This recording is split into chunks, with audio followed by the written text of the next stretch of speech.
Hello, good day. So I want to talk to you about trust today.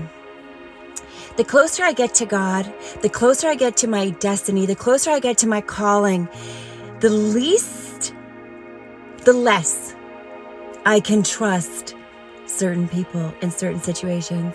Now, hear me when I say this and try not to judge it too much, but some of the most prevalent evil demons that I've ever come across have come through Christians, have come through the church, being persecuted in the church. I have sometimes met, more loving, kind human beings to deal with outside of those situations than I have inside. The Lord has really, taken me out of certain places for a season in time. And many people will say, oh, well, if you're isolated, that's the devil. He's taking you from the people. You know what? Let's try to give like a little bit less props to the devil and maybe a little more to God. So when God wants to do a new thing in you, he will often take you out of a place, especially if you're surrendered to him. So for me, I know when I'm in a season where I'm surrendered and left, because I always pray his will, not my will. So if he asks me to go to a place, whether I want to go or not, or do it or not, I will if he has called me to it.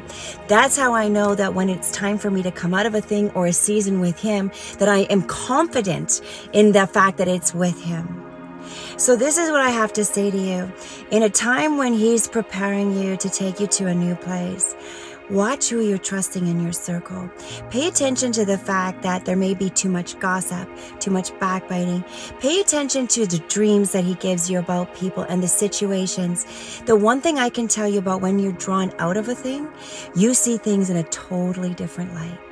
You hear things in a totally different way because you're not bound up under that umbrella.